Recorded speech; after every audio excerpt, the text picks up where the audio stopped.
चलें बिस्मिल्लाहिर्रहमानिर्रहीम। बहुत शुक्रिया आप तमाम दोस्तों की तशरीफ़ आवरी का। हमने बचपन में सुना था पाकिस्तान तारीख़ के नाजुक दौर से गुज़र रहा है। मेरे ख़्याल में हमारा बचपना ख़त्म होके अब जवानी में आ गए हैं। जितना नाजुक हालात आजकल हैं, मेरे ख़्याल में पाकिस्तान की तारीख़ में कभी नहीं हुए होंगे। एक ऐसा दौर जिस दौर में गुर्बत, भूख, अफलास, बेरोज़गारी, हर चीज़ में रिकॉर्ड इजाफ़ा हुआ है। जिन लोगों ने 1 करोड़ नौकरी देने का वादा किया था पाकिस्तान की आवाम से, उन्होंने 1 करोड़ नौकरी तो नहीं दी, लेकिन लाखों की तादाद में पाकिस्तानियों को बेरोज़गार ज़रूर किया। 50 लाख घर बनाने का वादा तो किया था। 50 लाख घर बनाने का तो नहीं पता, लेकिन लाखों की तादाद में घरों को उजाड़ ज़रूर दिया है। और यही सिलसिला आज भी इनके दौर में जारी व सारी है। मईशत का बुरा हाल करने के बाद, गरीब का बुरा हाल करने के बाद, मज़दूर का बुरा हाल करने के बाद, मीडिया वर्कर्स का बुरा हाल करने के बाद, पाकिस्तान की फाइनेंशियल सॉवरेनिटी को बार बार कॉम्प्रोमाइज़ करने के बाद पिछले दिनों स्टेट बैंक ऑफ पाकिस्तान को भी IMF के हाथों गिरवी रख दिया गया, इस मौजूदा नाकाम निकम्मी हुकूमत के हाथों। वादा किया था इन लोगों ने कि मिनी बजट मामूल की बात है, इससे कोई फ़र्क नहीं पड़ेगा। मिनी बजट पास हुआ और 4.25 रुपये बिजली के फ़ी यूनिट रेट में इजाफा कर दिया गया। 4.25 रुपये। मिनी बजट पास हुआ, 4 रुपये पेट्रोल की कीमत में इजाफा कर दिया गया। लेकिन इन लोगों को कोई परवाह नहीं।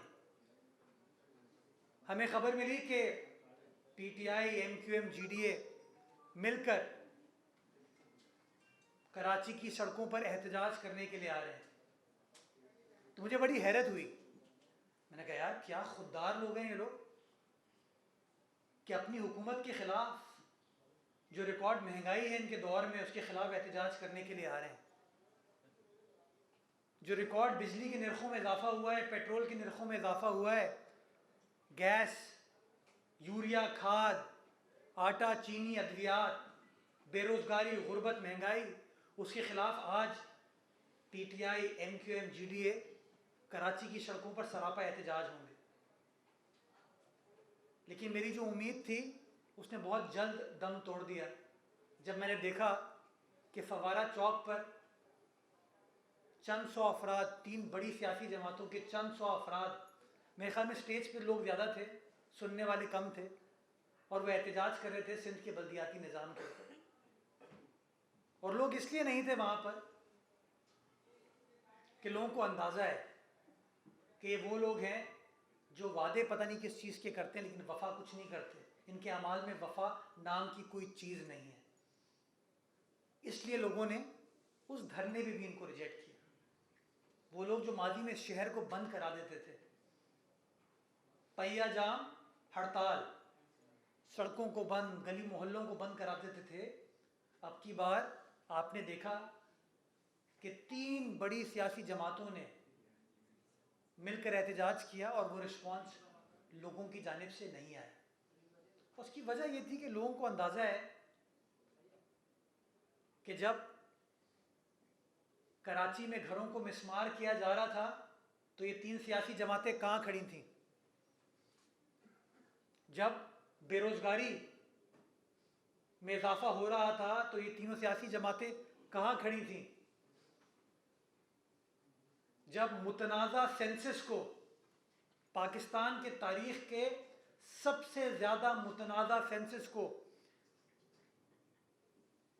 वफाकी हुकूमत अप्रूव करने जा रही थी और अप्रूव किया उसने, तो ये तीनों सियासी जमातें कहाँ थीं? बिलखुसूस मुत्तहिदा कौमी मूवमेंट और GDA, जिन्होंने अवाम के सामने बार बार ये कहा कि सेंसस गलत हुए हैं। किसी ने कहा कराची की आबादी कम दिखाया गया है, किसी ने कहा सारे सिंध की आबादी को कम दिखाया गया है, लेकिन उसके बावजूद जब सेंसस के ऊपर मुहर लगानी थी उसके रिजल्ट के ऊपर, तो ना MQM ने स्टैंड लिया ना GDA ने स्टैंड लिया। और हैरत की बात यह है, उस कमेटी का सरबरा अली जैदी साहब थे। वो कमेटी जिसने मुतनाज़ा सेंसस को अप्रूव किया, उस कमेटी के सरबरा अली जैदी साहब थे। और अली जैदी साहब अब कह रहे हैं कि मैं घोटकी से कराची मार्च करूंगा। ये मार्च करेंगे और लोग बताएंगे, सिंध की आबादी बताएगी, जो 3.5 साल में उन्होंने सूबे के साथ, सूबे की आवाम के साथ सलूक किया है ना, उसका जवाब सिंध की आवाम इनको देगी अगर ये इन्होंने निकलने की कोशिश की। क्योंकि ये भी अब सोच रहे हैं, इनको अंदाज़ा है कि 27 फरवरी को जब पाकिस्तान की आवाम के बुनियादी इश्यूज हल करने के लिए, वो बुनियादी इश्यूज क्या हैं? गुर्बत, भूख, महंगाई, अफलास, किसानों को खाद यूरिया नहीं मिल रहा, बदतरीन गैस और बिजली की लोड शेडिंग है इस वक्त। आपके घरेलू सार्फिन हो, आपके ट्रांसपोर्ट के सार्फिन हो, आपके सनती सार्फिन हो, उनके पास गैस मैसर नहीं है। और ये नाकाम निकम्मी हुकूमत हर साल आवाम को सिर्फ बुरी खबर सुनाती है कि हमारे पास गैस नहीं है, हल नहीं देती कोई कि कैसे उनको हल मिल सके।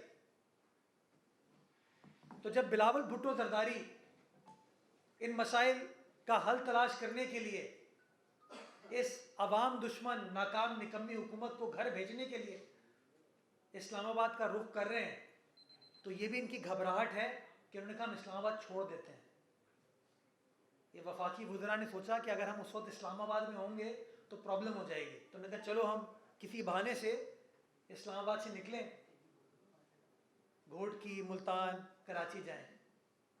ये जहाँ जाएंगे जिल्लत और रुसवाई का इनको सामना करना पड़ेगा। क्यों? क्योंकि पिछले 3.5 साल में इन्होंने पाकिस्तान की आवाम को जिल्लत और रुसवाई से हमकनार किया है। अफसोस के साथ कहना पड़ता है कि वो हुकूमत जो कि एहसास की बात करती थी, एहसास प्रोग्राम की बात करती थी, उसके किसी एक काम में, किसी एक फेल में एहसास नाम की कोई चीज़ नहीं है। और जिस बेहिसी के साथ पिछले 3.5 सालों में पाकिस्तान के हर सेगमेंट ऑफ सोसाइटी के साथ इमरान खान साहब और उनकी हुकूमत ने जो ज़्यादती की है, उसकी मिसाल आप लोगों को नहीं मिलेगी। पाकिस्तान की आवाम सोच रही है कि वो पुराना पाकिस्तान जिसमें 85 रुपये 88 रुपये लीटर पेट्रोल मिलता था, वो बेहतर है। 147 का पेट्रोल हो गया है। वो पुराना पाकिस्तान बेहतर है जिसमें 55 रुपये किलो चीनी मिलती थी, आज 115, 120, 125 पर नहीं मिलती, ढूंढना पड़ती है। वो पाकिस्तान बेहतर है जहाँ पर आटा, अद्वियात, यूरिया खाद, गैस लोगों को मिलती तो सही। अभी तो इनकी माफियाज की वजह से हर चीज़ नापैद हो गई है। और मुझे दुख इस बात का होता है कि बजाय इसके मुत्तहिदा कौमी मूवमेंट जब हमारी इत्तेहादी थी तो हर तीसरे हफ्ते हुकूमत छोड़ देती थी कि जी पेट्रोल की कीमतों में इजाफा और हम हुकूमत छोड़ रहे हैं। 3.5 सालों में मेरे ख्याल में 2 दर्जन बार पेट्रोल की कीमतों में इजाफा हुआ है, लेकिन इन्होंने हुकूमत छोड़ने का फैसला छोड़ें, कोई हल्का सा अंदिया दिया जाता है ना, वो भी नहीं दिया। मुझे अफसोस इस बात पर होता है कि GDA जो कि अभी एहतजाज कर रही थी, जब इतना मुतनाज़ा सेंसस पार्लियामान से इन लोगों ने अप्रूव कराया, तब उन्होंने धरना क्यों नहीं दिया? चले कराची में नहीं देते, खैरपुर में दे देते, सांगड़ में दे देते, घोटकी में दे देते। नहीं, जमात इस्लामी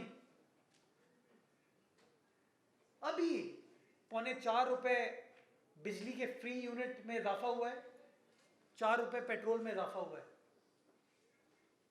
बेरोज़गारी, गुर्बत, गैस आपके सामने। इस मामले पे आपको जमात इस्लामी इस्लामाबाद में धरना देते हुए नज़र नहीं आती है, लाहौर में धरना देते हुए नज़र नहीं आती है।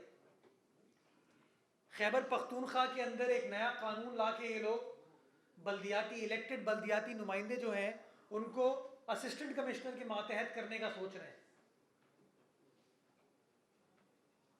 आप चाहेंगे वो रूल्स मैं आपको दे दूंगा, लेकिन जमात इस्लामी पेशावर में धरना देने का नहीं सोच रही।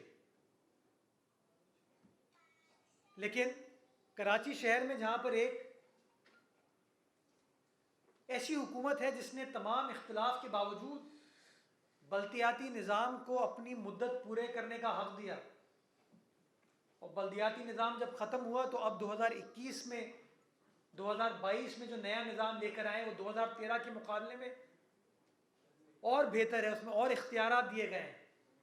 बजाय इसके कि उस निज़ाम को चलने दें, उसके ख़िलाफ़ प्रोपेगेंडा कर रहे हैं।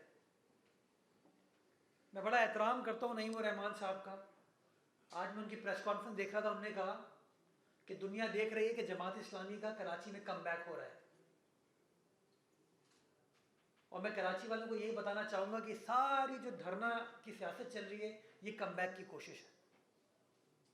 सारी ये जो एफर्ट्स की जा रही हैं वो इसीलिए हैं कि किसी तरीके से कराची में कम बैक हो जाए।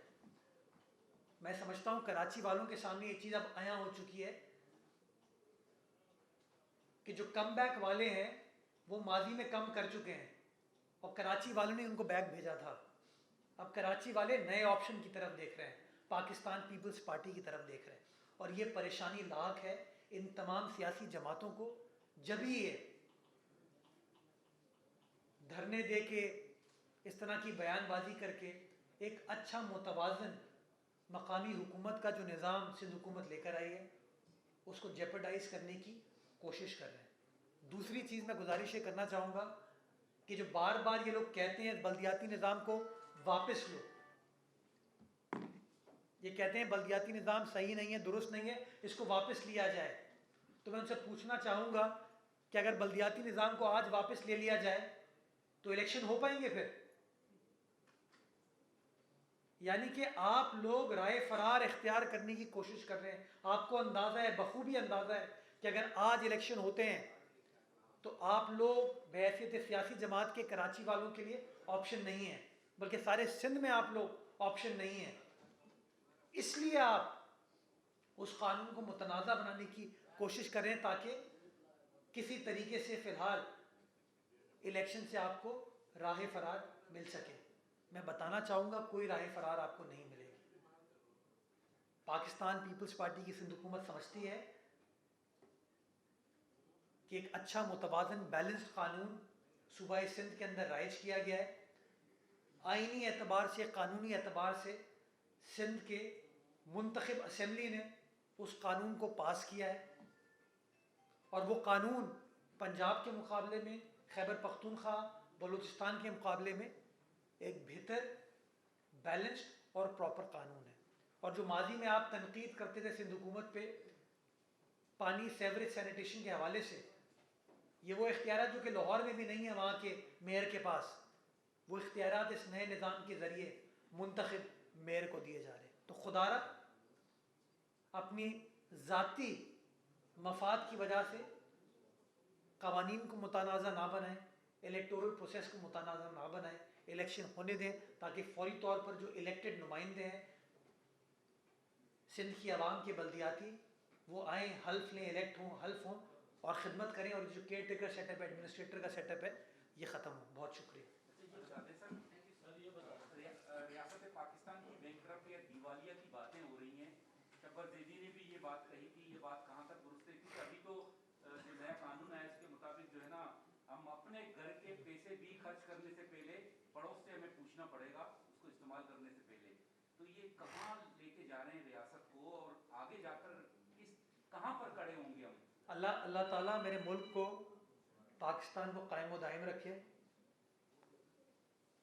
लोगों की बुरी नज़र से और इन लोगों के बुरे अमाल से पाकिस्तान को बचाए। मैं समझता हूँ कि पिछले 3.5 सालों में जितनी ज़्यादती ये पाकिस्तान से पाकिस्तान की आवाम के साथ कर सकते थे इन्होंने की है। और जब भी आपको मिसाल नहीं मिलेगी कि सिर्फ 3.5 साल के अरसे में कोई एक चीज़ बताएं जिसके ऊपर इनका स्कैंडल ना आया हो। अद्वियात, आटा, चीनी, पेट्रोल, LNG, बिजली, circular debt, urea, fertilizer, IMF किस तरह हिमायत करना, जैसे IMF पाकिस्तान की 22 करोड़ आवाम हो। ये तमाम चीज़ें आप लोगों ने देख ली हैं। इन सब की बुनियादी वजह इमरान खान साहब है। अगर इमरान खान साहब जिस तरह वो जोश खिताबत में कहते हैं कि मैंने पाकिस्तान की मईशत को मजबूत कर दिया है, पाकिस्तान को मैंने पैरों पर खड़ा कर दिया है, तो अगर उनकी बातें दुरुस्त होती तो आज इनको ये IMF का प्रोग्राम इस तरीके से अडॉप्ट नहीं करना पड़ता। पाकिस्तान की फाइनेंशियल सॉवरेनिटी जो आपने पूछा, उसको इस तरीके से गिरवी ना रखना पड़ता। अच्छा, ये बता दीजिएगा बैकर साहब, आज ये मुतालबा चल रहा है कि वफाकी वज़रा के नाम ECL में शामिल कर दिए जाएं, आपका भी यही मुतालबा है, क्या करेंगे? अच्छा, ये मुतालबा पीपल्स पार्टी से नहीं आया, ये मुतालबा आया है नूर आलम खान साहब से, जो कि पाकिस्तान तहरीक इंसाफ से पेशावर से उनकी मुंतखब कौमी असम्बली के मेंबर हैं। और उन्होंने floor of the national assembly पे ये कहा कि पाकिस्तान के मसाइल का हल कौमी असम्बली की जो ट्रेजरी बेंचेस पे पहली 3 रोज़ हैं, इनके लोगों को अगर आप ECL पे डाल दें तो आधे मसाइल आपके हल हो जाएंगे। नूर आलम खान साहब ने हमारी बात की तौसीक़ की है। नूर आलम साहब ने जो बात कही है वो वही बात है जो कि बिलावल भुट्टो जरदारी साहब कर रहे हैं, पाकिस्तान पीपल्स पार्टी कर रही है, जो एक आम आदमी कर रहा है कि ये इतने, हम तो कहते हैं नाकाम है, निकम्मे हैं। नूर आलम खान साहब ने तो अब ECL में उनका नाम मुतालबा करके कह दिया कि शायद ये लोग निकम्मे और नाइल होने के साथ साथ चोर और डाकू भी हैं, जब भी वो तफ्तीश का मुतालबा कर रहे हैं। तो मैं समझता हूँ हाँ, ये इन्वेस्टिगेशन होनी चाहिए, ये इंक्वायरी होनी चाहिए, क्योंकि हम समझते हैं अगर 55 रुपए किलो की चीनी 175 रुपए किलो की होती है तो किसी ना किसी ने तो अरबों रुपए कमाए। अगर 40 रुपए किलो का आटा 70-80 रुपए किलो का हो जाता है, अद्वियात 300 गुना उसमें इजाफा हो जाता है, तो कोई ना कोई तो मुनाफाखोरी कर रहा है। और वो जब मुनाफाखोरी पे आप नज़र डालेंगे तो इनके आस-पास लोग नज़र आएंगे जो कि इनकी ATMs हैं, जिनको बाद में ये नवाजते हैं, जिन्होंने 22 साल जद्दोजहद में इनका साथ दिया था। तो मैं समझता हूँ कि नूर आलम खान साहब ने बड़ी हिम्मत का काम किया है, अपनी मौजूदा हुकूमत के ख़िलाफ़ सच्चाई से के साथ काम लेते हुए। इस तरह के और बहुत सारे लोग अब खड़े होंगे, बहुत सारे लोग अपनी PTI से सवाल पूछेंगे कि आपने वादा क्या किया था और आपने काम क्या किया, किस तरीके से आपने पाकिस्तान की आवाम का सत्यानाश किया। तो सीनियर ये करने फिर आपके पास बैरिस्टर साहब, आपका और उनका ऐसा लग रहा है मुकाबला हो रहा है, जैसे एक दफ़ा आप प्रेस कॉन्फ्रेंस करते हैं, वो जवाब देते नहीं, कोई भी बात होती है विफाकी वज़रा से हुकूमत में डालते हैं, आप सुनते होंगे, आप विफाक पे डाल रहे हैं। मसाइल अभी भी हैं, ये जो 3 अक्की से सड़क आ रही है गुरुमंदिर की तरफ, ये 5 साल पहले मैंने नासिर हुसैन शाह साहब से सवाल किया था कि वो सड़क बनवाते, वो आज तक नहीं बनी। तो काम तो यहाँ पे भी नहीं हो रहा है, बस एक कंपटीशन चल रहा है कि बस आप आगे निकल जाएं या वो आगे निकल जाएं। आपकी भी सूरत हाल से में ज़्यादा बेहतर तो नहीं है। अच्छा, मैं कभी इल्ज़ाम लगाते हुए ये नहीं कहता कि सिंध से यूरिया मैंने अफ़गानिस्तान भेज दिया। ये थोड़ा सा मंतक वाली बात है। जिस रोड की आप बात करते हैं वो रोड आपको ही पता है आमिर लियाकत हुसैन के फंड से बनी पिछले दिनों, और वो किसने बनाई? पाक PWD ने बनाई। और वो बनने के बाद उसने जो वहाँ का इंफ्रास्ट्रक्चर का हाल किया वो आपके सामने। इस तरह की और बहुत सारी मिसालें आपको दे सकता हूँ। आपके सवाल के जवाब में अगर मैं ये कहूँ कि मैंने चीज़ों को आइडियल कर दिया है तो मैं भी दुरुस्त बात नहीं करूँगा, लेकिन हाँ, चीज़ों को बेहतर ज़रूर किया है, बेहतरी की तरफ जा रहे हैं और काम हो रहा है।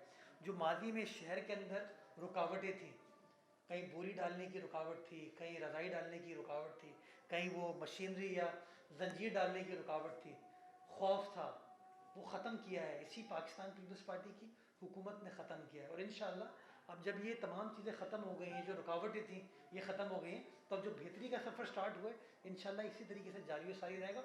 और ख़िदमत करना हमारा काम है, इंशाअल्लाह ख़िदमत हम करके देंगे। आवाम में से आवाम के साथ रहेंगे, ये नहीं है कि अपना कोई हुक्मनामा दे के फिर इस्लामाबाद भाग जाएँ। अच्छा मीर साहब, एमक्यूएम ने बैनर लगाया कि कराची को गैर मुकामी बाशिंदों के हवाले किया जा रहा है और जमायत इस्लामी वालों ने कहा कि वडेरों के हवाले किया जा रहा है। ये कौन है वडेरे जिनको कराची हवाले किया जा रहा है?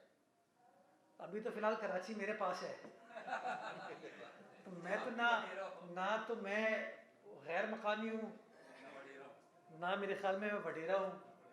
मैं जो हूँ कराची में पैदा हुआ हूँ, कराची में पला बड़ा हूँ, और पाकिस्तान पीपल्स पार्टी ने मुझे मौका दिया है कि मैं उस शहर में जहाँ पैदा हुआ हूँ, पला बड़ा हूँ, उस शहर की खिदमत कर सकूँ।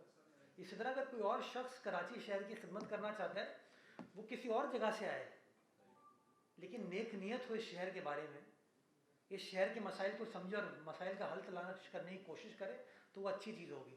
क्योंकि जिन लोगों के पास माजी में शहर था, जिसके बारे में आजकल रोज़ आप सुप्रीम कोर्ट के ऑब्जर्वेशन भी सुनते हैं, वो लोग तो बिल्कुल ही मकामी थे ना। वो कहते थे कि हम खुद इस शहर के वाली वाले सब कुछ हैं। उन लोगों ने शहर के पार्कों के साथ, इस शहर की सड़कों के साथ, नालों के साथ क्या किया, वो मेरे ख्याल में आप सबको पता है, जिसका आज खमियाजा हम सब भुगत रहे हैं। तो मैं समझता हूँ ये तफरीक की सियासत ख़त्म करने की ज़रूरत है। हम सब सिंध के बेटे हैं, हम सब पाकिस्तान के बेटे हैं, हम सब कराची के बेटे हैं। जो शख्स नेक नियति के साथ इस शहर की खिदमत करना चाहता है, मैं समझता हूँ उसको काम करने का मौका मिलना चाहिए, वो काम करे और फिर कराची की आवाम फैसला करे कि किसने सही काम किया, किसने सही काम नहीं किया। खुदारा तफरीक की सियासत ये लोग छोड़ दें। माजी में जिन लोगों ने जो आज बड़ी बड़ी बातें करते हैं, कराची की तबाही की इब्तदा जिस तरह चाइना कटिंग है ना, उसी तरह एक और तबाही की वजह थी कराची की सड़कों को कमर्शलाइज करना। और आप जानते हैं किसके दौर में कराची की सड़कों को कमर्शलाइज किया गया? नेमतुल्ला खान साहब के ज़माने में। मैं बड़ा एहतराम करता हूँ, अल्लाह बख्शे नेमतुल्ला साहब का, लेकिन 2003 में नेमतुल्ला साहब कराची के सिटी नाजिम थे और कराची की 18 या 20 सड़कों को उन्होंने कमर्शलाइज करने का फैसला किया था। बाद में मुस्तफ़ा कमाल साहब कराची के सिटी नाजिम बने, गालिबन उन्होंने भी 16 या 18 सड़कों को कमर्शलाइज करने का फैसला किया। अब आप मुझे बताइए, ये तो कराची के बेटे थे ना, कराची के मकामी लोग, इन्होंने कमर्शलाइज कर दिया। वो घर, वो प्लॉट जिस पे एक ख़ानदान बसता था, एक घर रहता था, उसके ऊपर 20 मंजिला इमारत बन गई। इंफ्रास्ट्रक्चर जो था वो एक ख़ानदान के लिए था, 2 ख़ानदानों के लिए था। अब वहाँ पे 200 ख़ानदान बसते हैं। तो आप मुझे बताइए, पानी सेवरेज का मसला तो होना था, ट्रैफिक कंजेशन का तो मसला होना था, लेकिन ये बिल्कुल सही थे। तो कहीं ना कहीं मैं समझता हूँ मसाइल का हल तलाश करने के लिए ये मानना पड़ेगा कि मसाइल हैं क्या और मसाइल का जिम्मेदार कौन है, ताकि आप उस गलती की तस्हीह कर सकें, चीज़ों को ठीक करने के लिए और आगे बढ़ने के लिए। सर ये बताइएगा, ये करके मार वकास कर गया जी। कराची में स्ट्रीट क्राइम की सूरत रोज बरोज अबतर होती जा रही है। पूरे शहर में आए रोज इस तरह के वाकयात हो रहे हैं जिससे शहरी बुरी तरह मुतासर है। सूबाई हुकूमत इस सिलसिले में क्या कर रही है?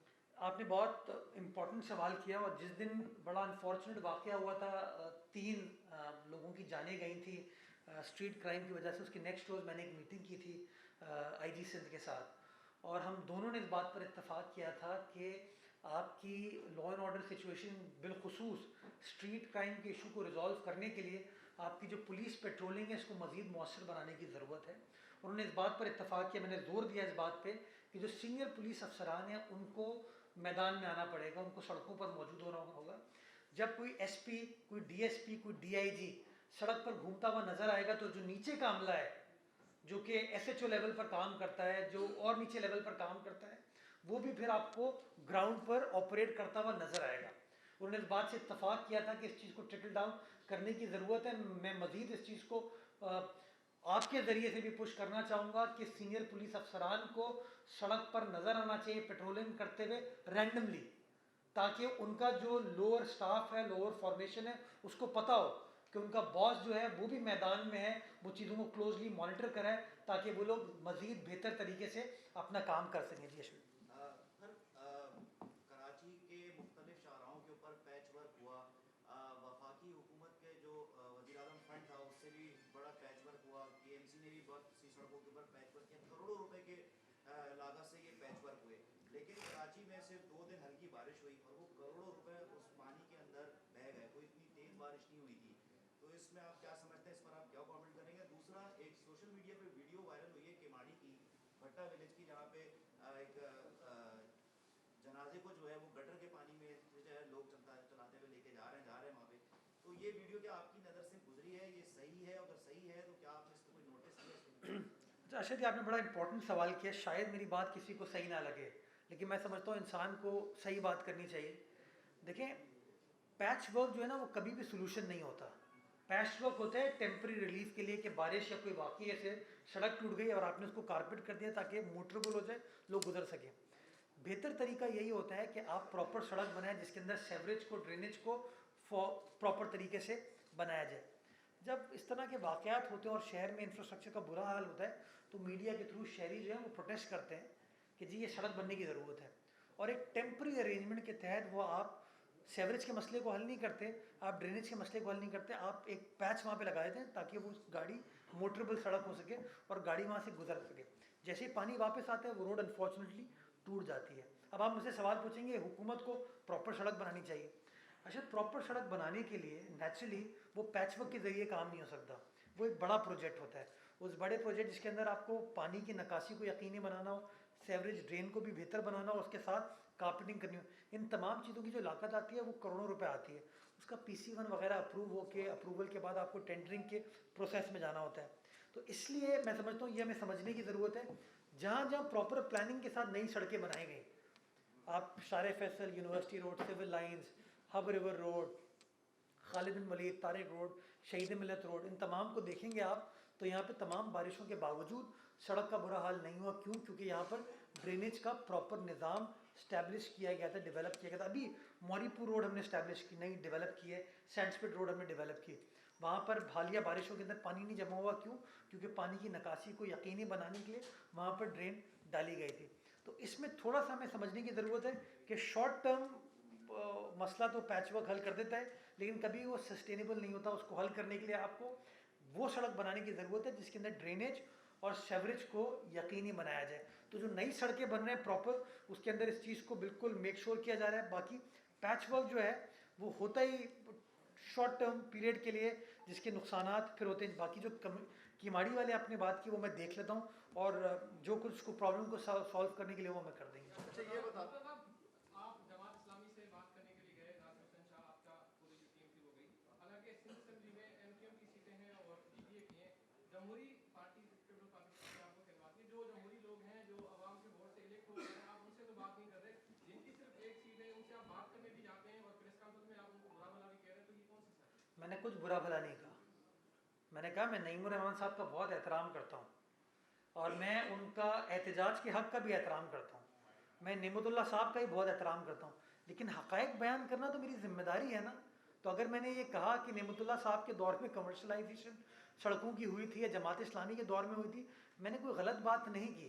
मैं बड़े एहतराम के साथ, और मेरे लाख इख्तिलाफ PTI से हो, MQM से हो, मैं उनके खिलाफ भी जब बात करूँगा तो एहतराम के साथ करूँगा। मेरी सियासी तरबियत मुझे इस बात की इजाज़त नहीं देती कि मैं उन्हीं का लहजा उनके लिए इस्तेमाल करूँ।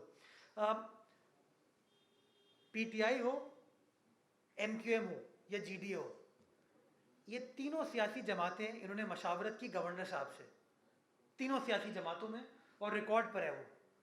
जब सिंध असेंबली से हमने कानून मंजूर कराया और वो गवर्नर साहब के पास गया, तो गवर्नर साहब ने तीनों सियासी जमातों के लीडरान को अपने पास बुलाया, और इस मीटिंग में मशावरत के बाद गवर्नर साहब की जो ऑब्जेक्शन थी या रिजर्वेशन थी उस बिल के ऊपर, उन्होंने वापस चीफ मिनिस्टर सिंध को या सिंध हुकूमत को कन्वे की। वो कन्वे जब उन्होंने हमें की, उसमें से 70 या 80% जो उनकी तजावीज़ थी उनको सिंध हुकूमत ने एक्सेप्ट किया, काबीना ने एक्सेप्ट किया, और उसको इनकॉर्पोरेट करने के बाद हमने सिंध असेंबली से उसको अप्रूव करा दिया। हमें हैरत होती है कि एक तरफ आपके गवर्नर साहब ने जो रिजर्वेशन रेज की थी उनको हमने एक्सेप्ट करने के बाद कानून साजी कर दी, उसके बाद भी अगर आप सड़कों का चुनाव कर रहे हो, सड़कों को ब्लॉक करने का चुनाव कर रहे हो, तो मैं समझता हूँ कहीं ना कहीं आपके दिल में खोट है। बहैसियत सियासी जमहूरी जमात के असेंबली का फोरम अवेलेबल है, आइए बिल मूव कीजिए इसको अमेंड करने का।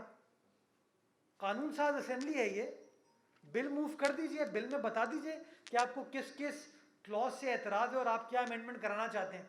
बट इसका फैसला सड़क पर थोड़ी होना, इसका फैसला प्रेस कॉन्फ्रेंस में नहीं होना, इसका फैसला तो मौजूद सिंध असेंबली करेगी।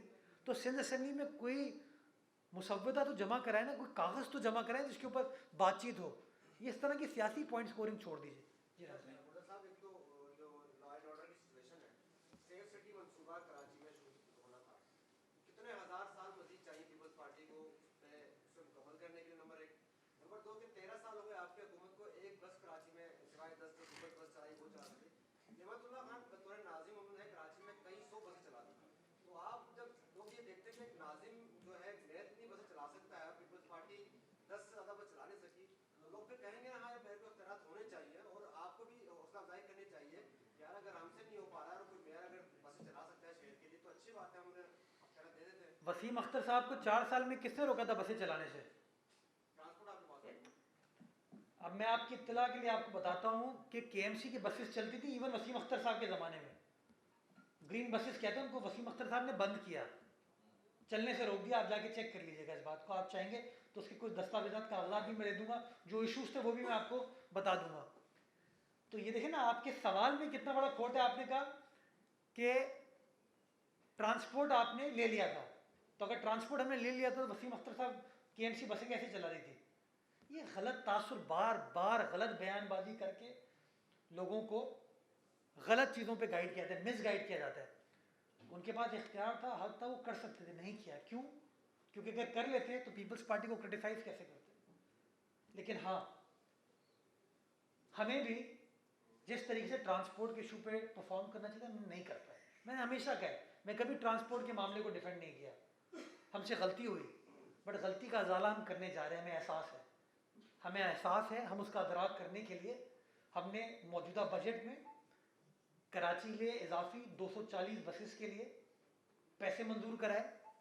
उसका कॉन्ट्रैक्ट हमने एनआरटीसी को अवार्ड कर दिया, उसकी पेमेंट जा चुकी है और मुझे बताया गया कि इंशाल्लाह वो 240 में से पहली ट्रांच 50 बसेस की 31 जनवरी तक कराची आ जाएगी।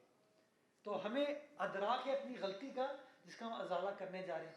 ईदी लाइन जो कि ऑरेंज लाइन जो कि फीड करेगी ग्रीन लाइन को, उसकी बसेस का ऑर्डर हम प्लेस कर चुके हैं। मार्च में इंशाल्लाह उसकी बसेस कराची पहुंच जाएगी। इसी तरह रेड लाइन का मंसूबा टेंडरिंग हो चुकी है, 70 अरब रुपए का प्रोजेक्ट है ये, टेंडरिंग इसकी हो चुकी है। पाकिस्तान का वाहिद मास ट्रांजिट प्रोजेक्ट है जिसके ऊपर कोई सब्सिडी नहीं चाहिए होगी। क्यों? क्योंकि बायोगैस टेक्नोलॉजी पे जो सबसे सस्ता फ्यूल है उसको इस्तेमाल करते हुए इस रेड लाइन को चलाया जाएगा। ये तमाम चीज़ें हम कर रहे हैं।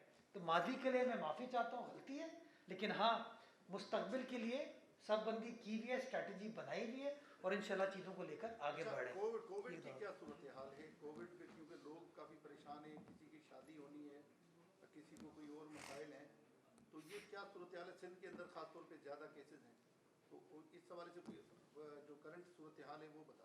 हमीद भाई, एक ऑन अ लाइटर नोट, बुरा नहीं मानिएगा, अभी प्रेस कॉन्फ्रेंस से पहले आपने मास्क नहीं पहना हुआ था। मैं सिर्फ ये शहरियों से गुजारिश करना चाहूँगा कि इस वबा से बचने का जो तरीका है वो एहतियात है। तो हमें इलाज पर फोकस नहीं करना चाहिए, एहतियात पर फोकस करना चाहिए। और एहतियात ये है कि हम मास्क पहने और वैक्सीनेट कराएं। मैं आपको ये बताना चाहूँगा कि मेरे बहुत सारे जानने वालों को पिछले दिनों कोविड हुआ है, लेकिन चूंकि उन लोगों ने वैक्सीनेट अपने आप को कराया हुआ था तो वैक्सीनेशन की वजह से उनको सिम्टम्स माइल्ड हुए, सिम्टम्स बहुत हल्के हुए और वो फिर अल्हम्दुलिल्लाह रिकवर कर गए। तो मैं शहरियों को यही गुजारिश करना चाहूँगा कि वो जिम्मेदारी का सबूत देते हुए मास्क पहने। जिन लोगों ने वैक्सीनेट नहीं कराया अभी तक वो अपने आप को वैक्सीनेट कराएं और जिनका बूस्टर शॉट ड्यू है वो बूस्टर शॉट लगवाएं। डॉक्टर्स ये बता रहे हैं, जो डेटा हमारे पास है, कि गो के कराची शहर में 40% पॉजिटिविटी रेशो है, लेकिन अस्पताल में पूरे सूबे में इस वक्त आईसीयू पे 12 पेशेंट्स हैं और गालिबन एचडीयू जो कि ऑक्सीजन सपोर्ट का होता है उस पर शायद 68 हैं या 70 पेशेंट्स हैं। तो नंबर बड़ा कम है। उसकी वजह यही है कि लोगों ने बड़े पैमाने पर अपने आप को वैक्सीनेट कराया है। तो लोगों से मैं कहूँगा कि मास्क पहने और वैक्सीनेट कराएं, यही वाहिद तरीका है कि हम अपनी ज़िंदगी को फिर आसानी से गुजार सकें।